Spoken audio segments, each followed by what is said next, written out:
What is up, guys? Welcome back to Let's Draw. I'm your host, BJ Dell, and today's video is part 3 of my mascot design tutorial series. Today's video, I'm going to walk you through how I pick colors for my shadows and highlights. That's right, in this video, I'm not going to pick black for my shadows and white for my highlights and just drop the opacity. I'm actually going to pick separate colors based on the color values that I laid down on my color flats layer. This is a good way to add some warmth to your designs and add a little bit more personality. So if you want to learn all about that and more, keep watching.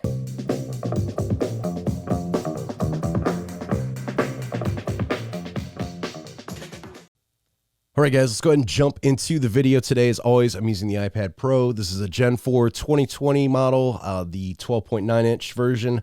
Gen 2 Apple Pencil. The app is Procreate. And today's tutorial is all about how to add shadows and highlights, picking colors based on our color flats. So if you've watched my videos before, you're probably well aware a lot of times how I will go in and approach doing shadows is I'll just go in with a black like this for the shadows, and then for highlights, I'll switch to a white, do white here, and then go up to our adjustments layer and drop the opacity just to do a really quick, dirty, easy way to do shadows and highlights.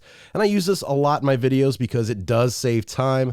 I also use it a lot in my personal work because it saves time. But when you want to kind of make a little bit more compelling shadows and highlights on your design, this is going to be the way to approach it, by picking colors based on your color flats. So that's what today's video is. This design here, this is part 3 in the series. If you missed part 1, I'll link it up in a card. Walked you through my process of how I approach character design from the sketch all the way up to the inking process. And then in video 2 of the series, showed you how I approach picking a color palette and kind of my thought process behind that. So I will link that one up in a card too. If you guys haven't checked those out, come back to this one. But let's get started. And I'm going to pull up here. I showed you guys this one in the first video of that, this little panda here.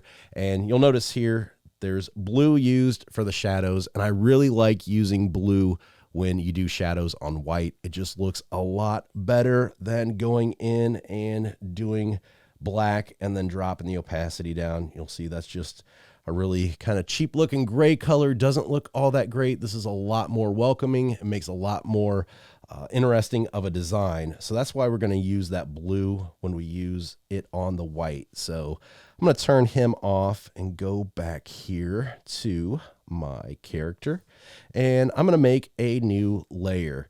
So right here, if you guys have watched my videos before, I'm sure you know this, but if you haven't, number one, welcome. And we're going to set this as clipping mask. So what clipping mask does, you'll see this little arrow pointing down to this. It's going to mask everything to this bottom layer.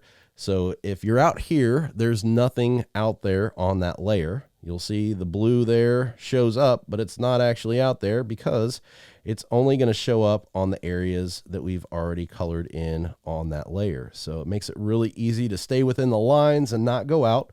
So let's start adding shadows. I'm going to go ahead and start adding them based on this light source here. So I'm going to have the light source coming in from here.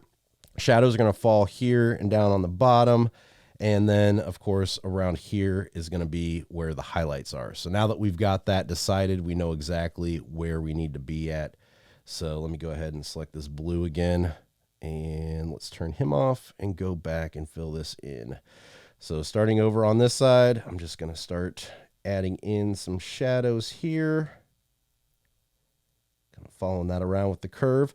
If you guys want to learn more about how I think about where to place shadows and how I approach that whole process, I covered that in a video where I did a t-shirt design for Turducken, and I will link that up in a card as well, kind of show you the thought process behind where I place everything and how I decide where everything goes. So definitely hop over and check that out. That's an older video on my channel, but still a lot of useful information in there. So definitely feel free to hop back and see what that's all about, because this video here, I just want to show you kind of more of the process of picking these colors. So we've got that. Let's go ahead and throw some just kind of glare there on the screen. And then around the bottom of his chin here, we'll get a little bit there going on. All right, so there we go. That looks pretty good. Let's go ahead and get this Apple Pencil over here kind of shadowed in. And you can see it just looks a lot better doing this than going in with that black and doing the opacity adjust. A lot more interesting, a lot more lively. And like I talked about in the color palette video, I just wanted this to be a super lively character. He's going to have a lot of personality. So now that we've got that, let's go ahead and make a new layer.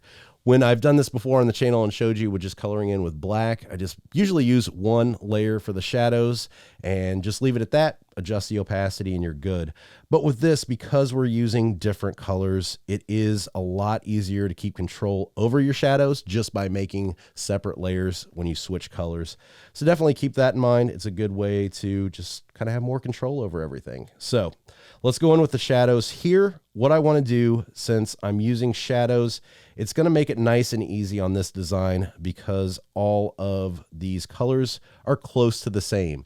If you guys watched that color palette video, I basically selected one hue on the color wheel and then just changed the values inside here. That's going to allow us to come in here and do these shadows a lot easier.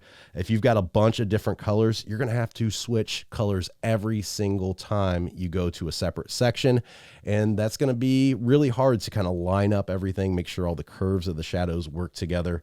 And that's why having all these values allows me to go in here and do it all with one. So for shadows, we want to go ahead and select the darkest area of our design, which is going to be this mask. Since we're not switching back and forth with the colors here, we want to go ahead and select that. And then I'm going to slide this to the right and then down just a little bit. I don't want to go all the way to black. I still want to have somewhat of a value of this orange in here, so it does have a little bit of life to it, and doing it that way is going to help us achieve that. So with this new layer made, let's go ahead and select clipping mask here so that we can once again stay within our lines. And I'm just going to add in some color in here. I want to make sure that I have enough color that it kind of goes over the three different ones that I have. So I want to see how the shadow looks on this lighter color. I want to see how this shadow looks on this darker color of the eyebrows and on the kind of stripe coming down here.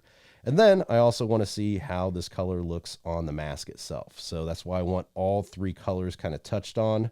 I'm not going to go in and do all the shadows before I adjust the opacity. I just need enough on here that it is going to give me a good idea how it looks across those three different colors. So we'll get this in here real quick and then see what we're left with. Okay, I think that's good enough for right now. So if I go up to my adjustments and go down here and start dropping this down, you'll see exactly what we're left with. And I think so far it looks pretty good. It's got a nice warm color. Like I said, it's a lot better than going in with that black and then dropping it down to that kind of see-through gray. And I think this looks pretty darn good. So let me kind of pull around here a little bit more. You can just see how much warmer that is than going in with that black. With shadows, you want them to be, of course, a little bit darker, a little bit cooler. But in a case like this, I'm going to go super crazy warm with my highlights.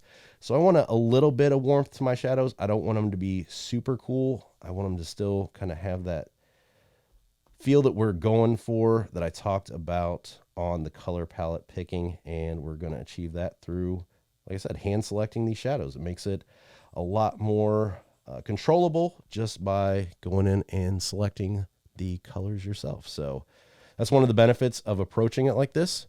You're going to see here, I'm just going to drop this in and then I'm just going to erase a little bit here. I don't want this ear totally filled in with that shadow because I want the viewer to know that there's two different colors here. So it does look like a shadow, and I can achieve that just by erasing that little bit that I did there. So we'll do that, and let's see what else. Add in a shadow here underneath this eyebrow. I always like to do the eyes like this. It kind of makes the eyes pop out a little bit more. Gives them a little bit more life, which I talked about in that previous shadow and highlight video. Not inking video, shadow and highlight video. So once again, check that out. Get this filled in here. Maybe down around the mouth here a little bit. And this process gets easier over time. I know a lot of people struggle. Okay, I just don't know where they go. I don't know where to put them. I can't picture it. And once you get used to it, it'll start just being second nature as you go in and start to lay in these highlights. It's really going to be super, super easy over time. You just got to put in the work and practice at it. And like I said, it becomes second nature after a while. So keep at it and you will get better. I promise. Of course, down here, I need to add in the shadow underneath here. This is where you really need to kind of match it up with that line that we did already.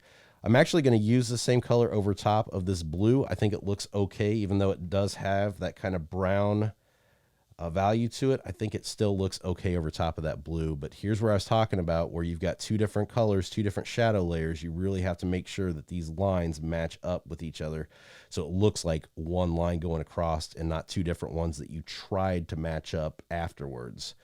So we're going to pull this one a little bit here. See, it's not lined up perfectly here, so we want that same curve coming in there. And it's kind of back and forth. Of course, you could go in and kind of move that line as well and erase that or add more to it. Totally up to you how you want to approach that, whatever is going to be the quickest way for you to do it. Let's get that little bit of shadow here underneath the mouth, or the expression there. Pulling back like that. And let's get some shadows here on the side. So again, I'm going to fill these completely in and then go in and do some erasing then to show that that does have shadow there. It's going to have just a little bit of a kind of like hint at a highlight without actually doing a highlight.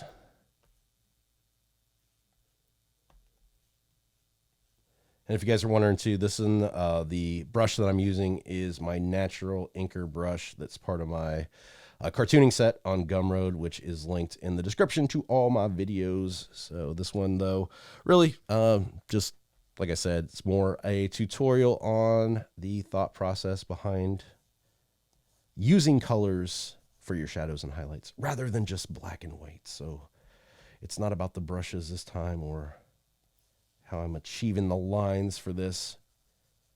It's about how you lay everything in. I'm just going to follow this around. And that's one of my main things when I go in and add shadows and highlights. I'm really looking at those lines that already exist. I'm looking at the way the lines curve, and the shadows should follow that same curve that I've already established with the lines that I inked from. So keep that in mind as you're going in and adding the shadows. Like this one here, I want to pull this one down so it comes across with that line and it kind of lines up there, you see? Makes it a lot easier when you follow what's already there. You've got kind of half the work laid out for you, so why not use it?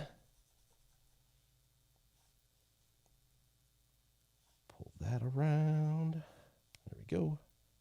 You'll see I went further up with that now, but it still kind of follows that curve of that. So that looks good. I think I need a little bit more shadows back here. And a lot of this is a back and forth process. So if you decide, hey, I need more here or less here, you can always go back in and erase or add to it later. You don't have to be stuck. Once again, the great things about digital art is you can always make changes. Do that, maybe one right here, another one here. Curving around to the bottom of the foot. And then there's a couple right there. Okay, that looks good. Do a couple shadows here underneath the fingers and around the bottom of that shirt. And then a pretty big kind of curved shadow here coming up the backside of the tail.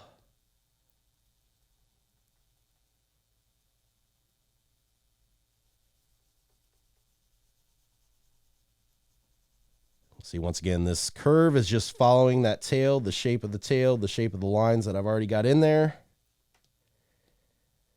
And there we go. Let's see, I want to probably do a shadow here along the bottom of this ear. Just really light, nothing too heavy. And then probably a shadow here at the bottom of this eyebrow. This kind of makes this pop out and kind of adds some weight and some dimension to the bottom of that. Couple lines there just kind of signifying, you know, that there's some hair going on there. We could even do the same thing here, kind of trailing off into here. If you want to do some lines like that, you can do those as well. So I think that looks good. And let's see, anything else? I think I'm going to do a little bit of removal just right around here, just so once again, you can see that there is a shadow there. And I think that looks pretty good. So that's it for there. Let me go ahead and next up do a shadow here on the ears. So doing that, I'm going to go ahead and go in darker. So down and to the right. I think that'll be probably pretty good. A little bit darker because I do have the opacity adjusted on this. So it's going to appear lighter than that color that I picked. And we're going to talk about that here in a second too, once we go back in. There's that.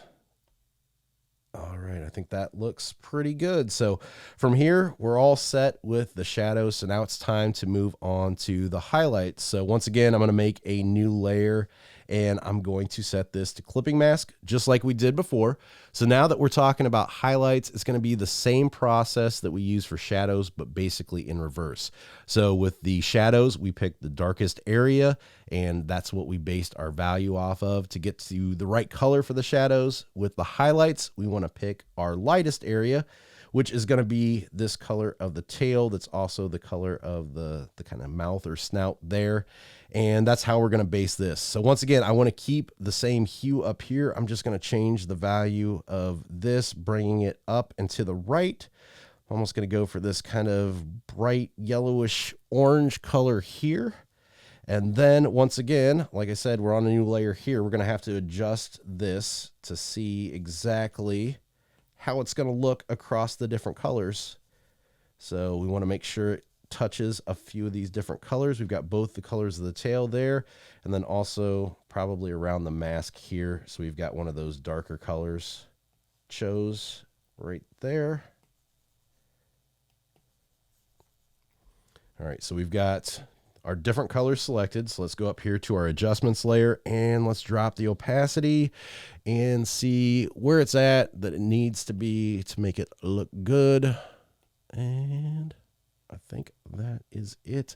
I just looked up at my screen too. I might adjust this in post. It looks like on my TV as I'm kind of looking at this, that color that I chose for the shadows over here in the mask here especially, it looks really brown. It's not that color on my screen.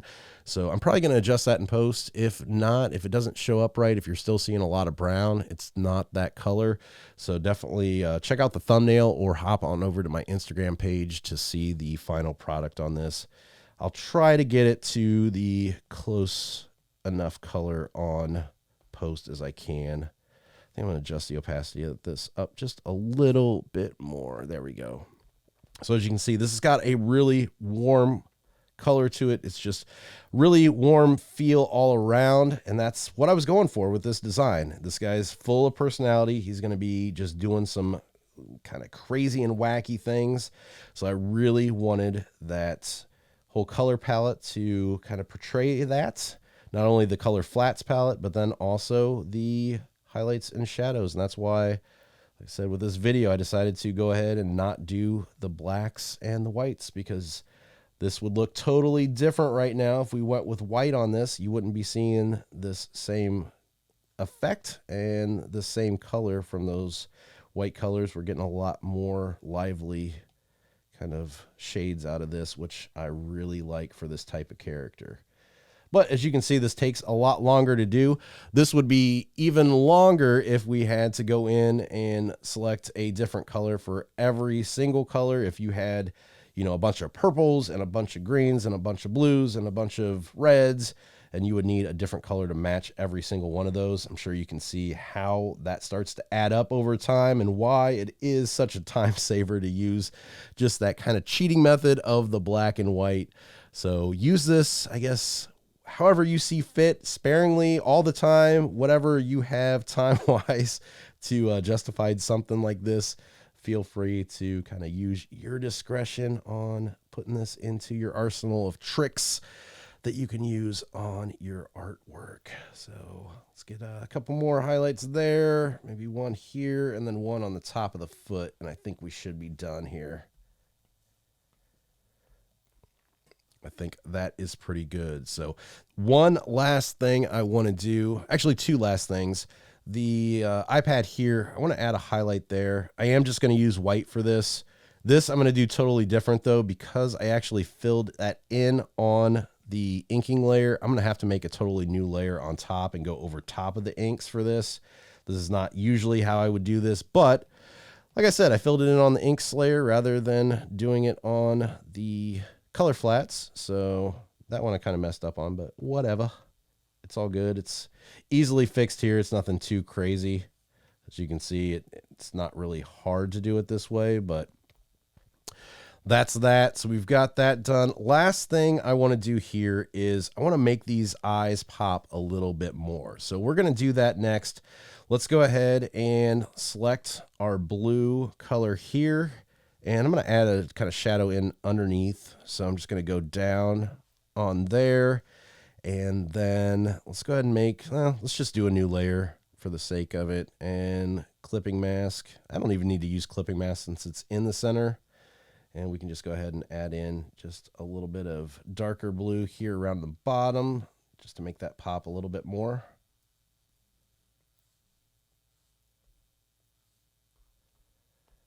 There's that. And then last, I want to go ahead and add some more kind of effects to the white of the eyes. So to do this, I'm going to turn off the background here. I already filled in the eyes white. This is going to be easier to do on a separate layer, so I'm going to take that off. So back on my color flats layer, I'm going to select that, go up to my selection and make sure automatic is selected. And I'm just going to punch inside of the eyes there and there. And then I'm going to go back into my color flats. Touching this once brings up the menu, and I'm just going to hit clear. That's going to wipe out the whites of those eyes. You can see the background's visible. So now I can go ahead, make a new layer here, selecting white, just drop in some white here. That's what I want.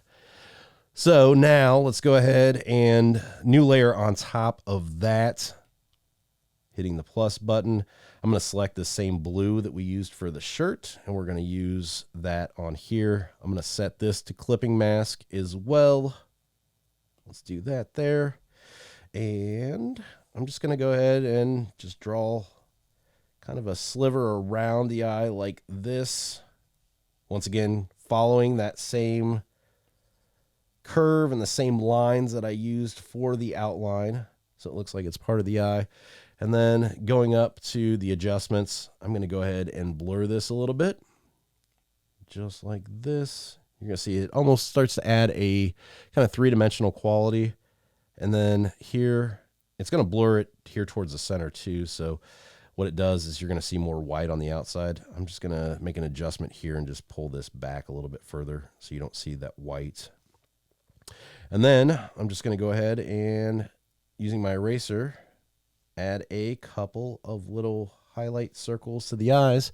And you can see that really makes that pop a lot more, gives it that three-dimensional quality that I'm going for. So that is my completed design, my 3-part video process, walking you through the steps from kind of the creation to the inking to the color flats and picking a color palette, all the way up to doing the shadows and the highlights using different colors. So hopefully you guys found today's video informative. If you did, make sure you give it a thumbs up. Also, make sure you subscribe to the channel and hit the bell for notifications if you haven't. Like I said, this is my mascot design that I just came up with. My next video is going to be talking about this guy. It's going to be a big announcement, and believe me, you're going to want to be on the channel immediately when that video drops. It's going to be something I'm sure that everybody's going to love, and the sooner the better that you watch that one. It's going to be in your best interest. Take my word for it. I'm super excited to make that announcement. So stay tuned for that in the next couple days. As for me, I can also be found online, bjdell.com, as well as on Instagram and Twitter at bjdell. I've also got the new podcast, Make Money with Your Art, which I will link in the description below. If you guys are artists and you're thinking about using your art to make money, either just pocket change or possibly turning it into a full-time career, I cover a lot of different stuff on the podcast that I don't cover on the YouTube channel. So it's more about the business side of art. So definitely check that out. It's linked in the description, and it takes you to wherever you are signed up to listen to podcasts at. And then last but not least, also the group over on Facebook. Keep Creating, a group for artists by artists. Want you guys to join that.